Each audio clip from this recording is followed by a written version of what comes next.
Hi y'all, welcome back to my channel. It is mid-March now and I want to take you on a short orchard tour to show you the trees that we just got in January. We added 8 trees and 3 fruit bushes, and so let's give a little orchard tour. So this is the Potager Garden. Here at the bottom here we have our strawberry planter here. This is a Meyer lemon tree, and this is a Kefir Lime tree.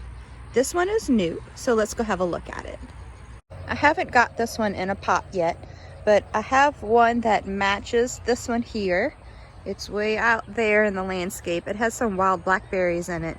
I might end up putting this Kefir Lime tree in that other planter that matches. But let's see how this one is looking. It's starting to bud there. Oh, and look, we have some open flowers up here. Look at how pretty those are.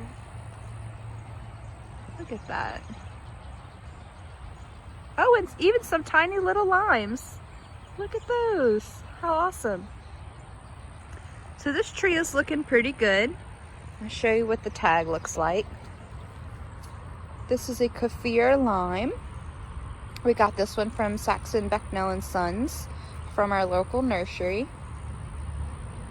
It is a grafted citrus.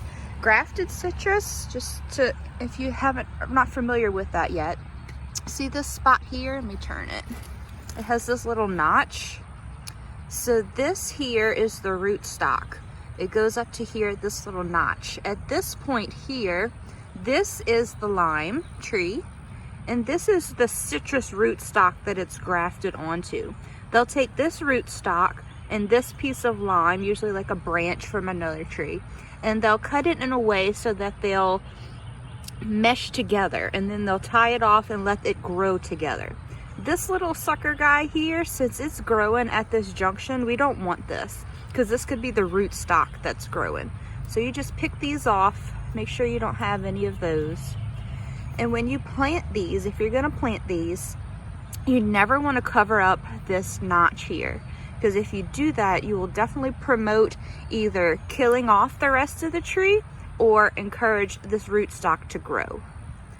So if you see any little suckers at the notch, make sure you get rid of those. I'll show you my lemon tree as well, just because this one is also a grafted tree. This is the improved Meyer lemon. It has some really beautiful flowers and they're very fragrant. Look how pretty that is. This is the whole tree. And let me come down and show you the graft site on this one. So same thing here. This is roots here and here. This is the root stock trunk, and this is the graft site. You never want to cover this up with any soil.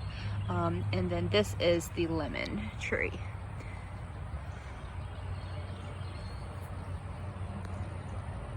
And we are starting to get some tiny little lemons growing. So now I'm going to take you through this walkway here underneath this trellis, and we're going to go see our fruit trees that we just got in January out here. So this is close to where we park our cars. We added in 7 trees here. So these 2 over here, they're kind of hard to see, but we'll get closer. These are pawpaws. These are oriental pears. This one is a persimmon. And these 2 here are plums. So let's have a look at them. The plums are starting to bloom. Look at how beautiful those blooms are. And let me show you the leafing.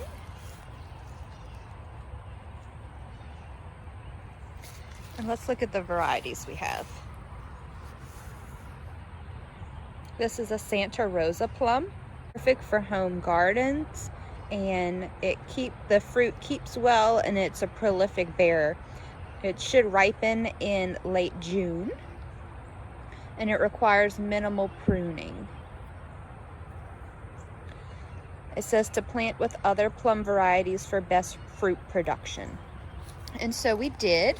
Approximately 10 feet away, we planted this plum here.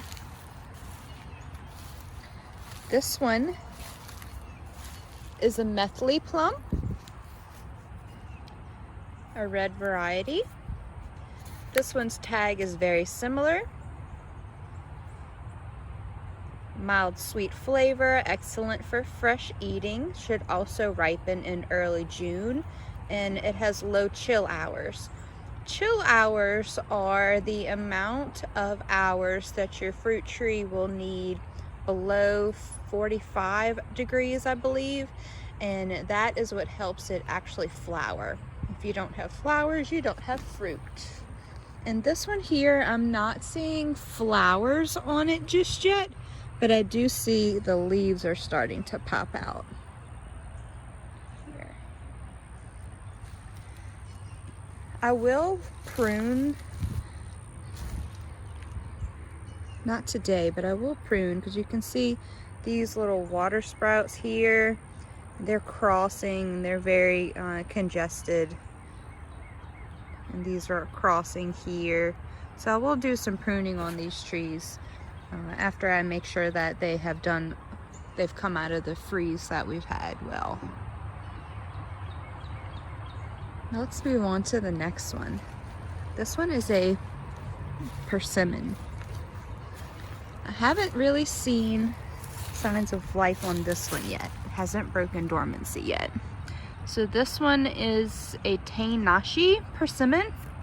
I chose this one because it was self-fertile, and we were trying to minimize the number of trees that we were going to buy, just because we don't have a whole lot of area that has full sun that we could dedicate to trees.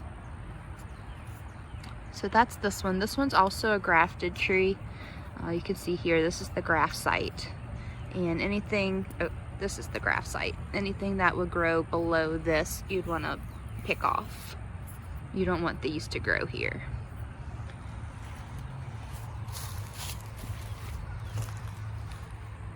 And though I don't see anything growing just yet, if you gently scratch this with your fingernail, you can see that it's green there. So I know the tree's still alive, it just hasn't quite broken dormancy yet. Let's move on to the pears. I have two different types of oriental pears, Asian pears. This one just says Orient pear. The leaf color is really pretty. Look at that. Now this one here, it is hardy in our zone. We're in zone 9. It says it's blight resistant. I did choose the ones that were blight resistant when they were available. It says it requires little maintenance, so that was also a plus for our home orchard. I didn't get to prune this one. I'll prune these next year once I see how they really grow and its growth habits, and how much growth it's going to put on during the spring and summer. It requires another pollinator, and so that's why we have this one over here. This one does have blooms. Let's go look at this one.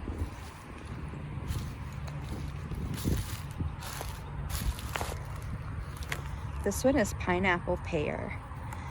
And the reason I chose these pears is because the regular pears like Bartlett pears, that's not something that our family usually eats very frequently. But we do really love apples. Apple trees don't grow very easily in our area. And so I chose these pears, these Asian type pears, because they taste a lot like a really crispy, juicy, kind of like a Honeycrisp apple, but they're pears. And so I really wanted these, and they're very expensive in the store as well. This one is also fire blight resistant. This one should ripen in August, and it says it requires very little maintenance. Let me show you the flowers on these, because these are very pretty. Look at that. I just need to take a picture of that because that is so pretty.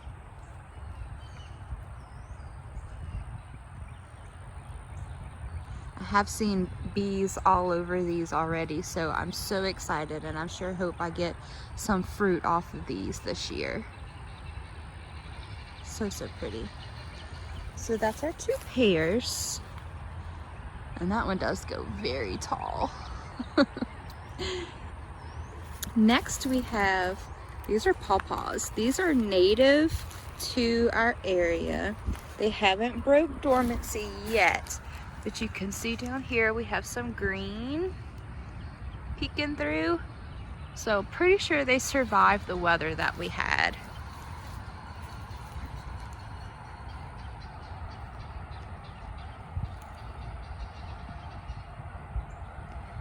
So they're just sticks right now, really not a lot to see, except for maybe that little spider there, if you're interested in spiders. Let's see if I can get a video. There you go. Look at that guy. So, not a lot to see here. The other one is very similar. I'll show you that one's tag because it's closer.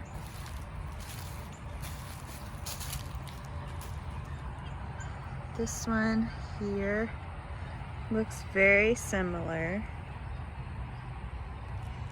Now these, interesting enough, in January when we got them from the nursery, they did have a couple of leaves that had pushed out on the top.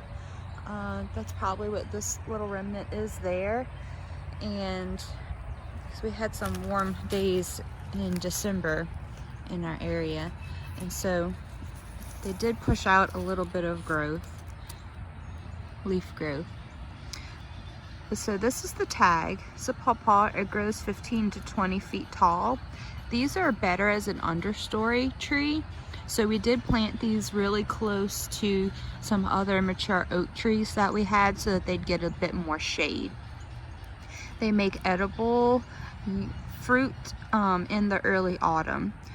It's kind of, they say it kind of tastes like bananas or other tropical type fruits. I have never eaten these before, but since it was a native tree, I really wanted to try it and have it in my landscape, because I do want to work on that native habitat certification. So that's our 8 trees there. Let's go over this way. We're gonna go over this way. This is where our berry patch is. Now I have been working in here already. I want to fill in this area with mulch, and so what I do when I want to kill off any wildflowers or grasses or sedges that are already growing in an area, I cover it in black plastic for months. So this plastic has been down since late fall, and so it killed off most of the wildflowers and sedges and grasses that were in here, and now I'm gonna fill this area in with mulch, kind of like a back to Eden style orchard. This is one of our new bushes here. This is a pomegranate. I love pomegranates. They're so fun to eat. This one's gonna get about 10 feet tall and wide, so it'll have room here to expand. And this one did just start putting out these leaves in the past couple of weeks.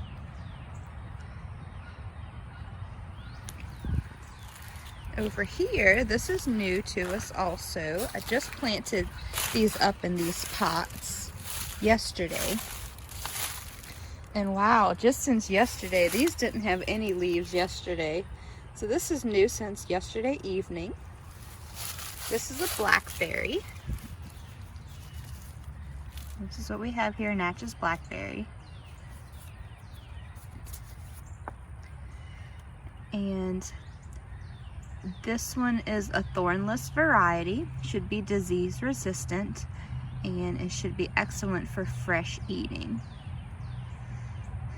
The fruit bears on 2-year-old wood, so it's really important to know that, what type of blackberry or raspberry you have, whether it grows, the fruit grows on new wood or old wood, because you don't want to trim everything down at the end of the season and lose all of your fruit for next year. This one is a self-fertile variety. And this pot here that I have this in, this is just a regular old pot, but the mix that's in here, it's a mix of that raised garden bed mix that I got from our local nursery, and peat moss and some fertilizer. So this is how this one is looking. This one over here is a raspberry plant I picked up at our big box store. All the tags said was red raspberry, and my paper for it really got messed up. So I can't show it to you because it looks terrible. But this is how this raspberry is doing. When I got it, it didn't have any leaves on it. It was just that little stick there. But this is how it's doing. I just planted this one yesterday evening as well in this big pot. I was concerned about planting blackberries and raspberries in the ground at this point because I'm not sure if these are the type that are going to send out runners and just run and take up this whole entire area back here. And after having to pull out all of those wild blackberries out of the garden where our current potager garden is by hand, and getting a company to come in and help clear out that land, I didn't want to have to do that again. So I kept these in pots, and if they don't send out runners, then I'll be able to plant them in the ground maybe next year. But if they send out runners, they're going to live in pots, and I might make, you know, bigger pots or make cuttings and have more pots. But I'm going to try to avoid having these brambles just everywhere. Now these 3 blueberries over here, these two of them came with the house when we bought the house. Look at how pretty this is. Isn't that pretty? Let me see if I can focus. I think that's so pretty. Now the black plastic is not pretty, I know. I'm gonna be working on that.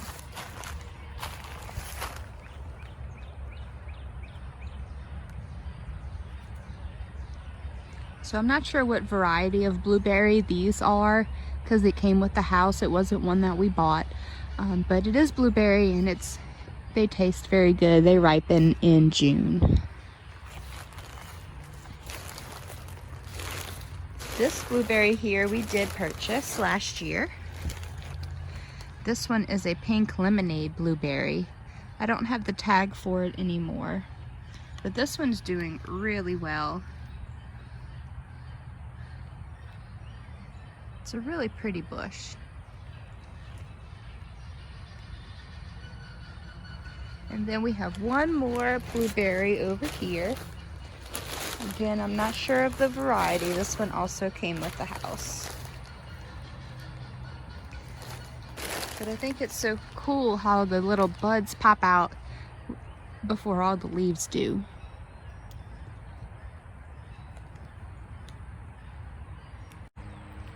So that was a quick little orchard tour. I hope you enjoyed seeing what all of these trees and fruit bushes look like here mid-March. And this will not be the last orchard tour. I can't wait to show you how all the flowers grow and how all of the fruit grows and ripens.